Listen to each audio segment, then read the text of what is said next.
Welcome back to Africa This Week. In a continent of strong men and weak institutions, the last few decades have seen the advent of a brand of politics, which at the time was largely spearheaded by doctorate sit-tight rulers gunning for the status of President Emeritus.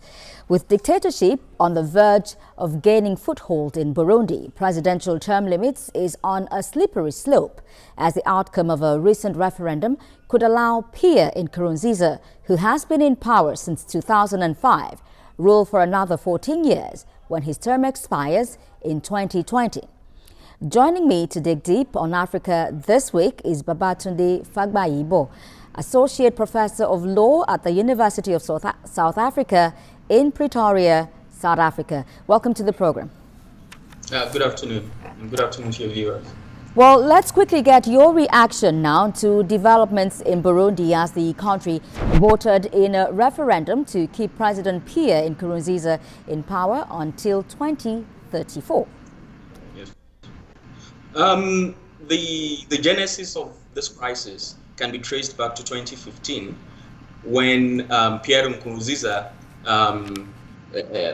unconstitutionally extended his term of office because the constitution of the post-war constitution of Burundi was very clear by creating a two-term limit for the president, and Nkurunziza at that time had exhausted his two-term limit, and he found a way of manipulating the constitution. And when there were a series of protests, he was involved in various crimes. And of course, the African Commission on Human and People's Rights were there on the ground to assess, and they had a very, very strong report by accusing him of engaging in all sorts of crimes, war crimes, crimes against humanity, and all of those things. Many people died. Many people fled Burundi and went into Rwanda, Tanzania, Uganda, and neighboring countries. So he was able to extend his term to give himself the third term, and now he's also not satisfied with the third term he got. So he wants to make himself president for life, essentially. Now, again, when you're looking at the politics of Burundi, you have to locate it within sub-regional politics, the politics of the Great Lakes region. Surrounding Nkurunziza are presidents who have also manipulated the constitution, so they can't really tell him to do anything. You have Rwanda, where Paul Kagame again manipulated the constitution and moving towards the direction of becoming a life president. You have Yoweri Museveni, who has destroyed all sorts of constitutional principles, again making himself president for life. And you have John Magufuli in Tanzania, who is again becoming an autocratic president. So you have all of these things. And of course, these are very bad examples. And that is why many of those leaders cannot even talk to Nkurunziza. So that's exactly the situation in Burundi as we speak. Constitution. Well, Burundi's national referendum supporters say it will make government more efficient. Critics, however, say it gives the president near total control. What do you make of this move? This move is likely going to cause serious problems in Burundi. Because if you look at the 2005 constitution, it was able to balance power between the majority Hutu and the minority Tutsis. In terms of legislative arrangements, even in terms of the number of vice presidents that you're supposed to have. So it made an arrangement for two vice presidents, a Hutu vice president and a Tutsi vice president. But what Nkurunziza has done here is a very, very dangerous thing. With this constitution, with this change in the constitution and referendum, he wants to remove all of these things. Now, if you remove that, you're dealing with a very, very, very volatile situation. This is a country that has experienced all sorts of experienced genocide, experienced civil war since 1962. So by him removing all of these things, then of course he's exposing his country into to more violence. So there's nothing good about this referendum. It is very, very, very bad. Capital BAD, essentially. Well, what does this also make of Africa's democratic culture? at a time when the continent is trying to rewrite the scripts of seat-tight iron fist leadership?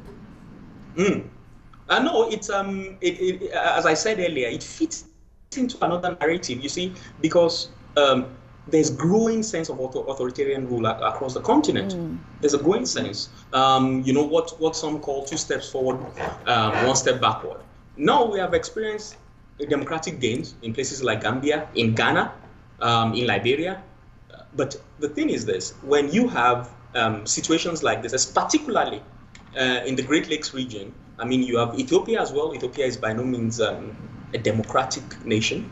And you also had issues in Kenya, some of the issues between, electoral disputes between Odinga and Uhuru Kenyatta.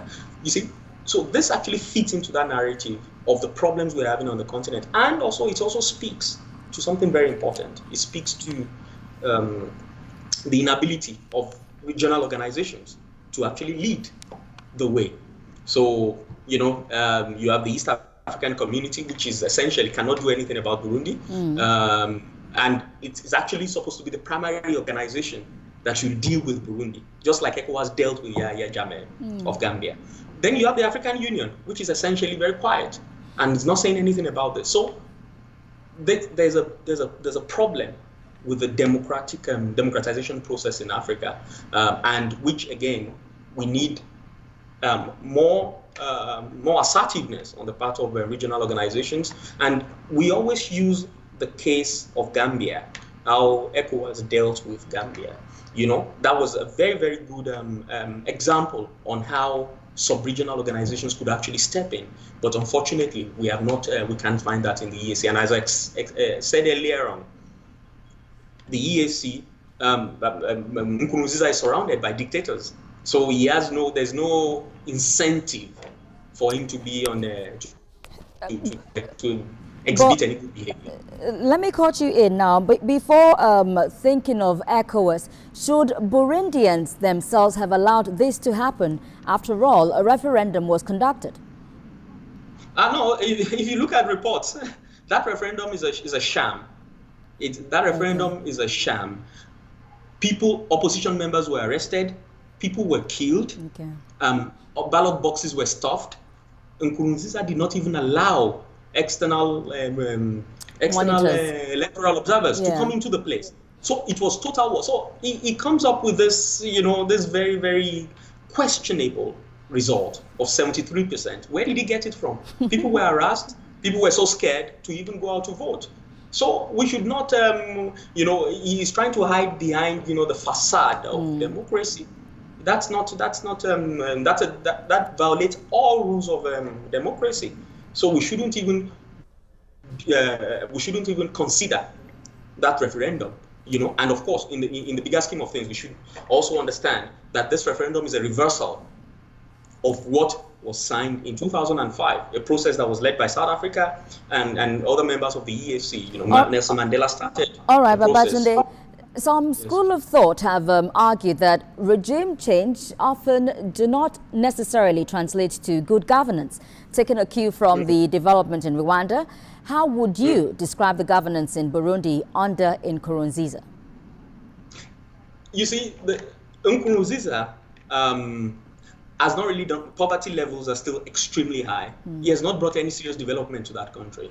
So, again, I mean, perhaps that's the reason why his people are also not very keen on him making himself the life president, because he's been in the corridors of powers for a very long time. He was a rebel leader, then he came during the peace deal, then he became president, then he served 2 terms, he became very authoritarian, and all of those things. So there's, you see, regardless of, when people make arguments about regime change does not always bring good governance. Good governance, but still that does not justify the violation of democratic principles. Indeed. I know many political economists on the continent were in the early 90s were arguing about how should we view democracy. Should we view democracy as an instrumental tool, or should we just view democracy for the sake of it? And many argue that instead of us linking democracy to provision of food, and that, let's just accept that people should be allowed to express their democratic rights, whether or not it brings them food. You see, don't let us conflate it with, if it brings food, it's also good. I mean, that's the cherry on top. But the thing is that we cannot now say that, because democracy is so and so, we should allow people to manipulate the constitution and to destroy things. In Nigeria, bringing food, we call that stomach infrastructure. Let's move on quickly to my last question. What are your speculations now and projections as well on the opposition politics in Burundi, if there's any? Yes, the speculations are this. Things would heat up, and things will definitely heat up when you're pushing people to the wall, and you're doing all sorts of things. And remember, this is a volatile country. This is a country that just emerged from civil war. So people still have guns. People still have ammunition. People can still go back to the bush.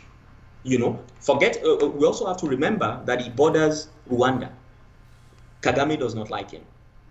So that politics alone also exposes him to violent conflict. So imagine people moving into Rwanda and Kagame harming them to fight his government. So I don't, this cannot end well. This cannot end well. And this is the reason why we also need regional actors to step in.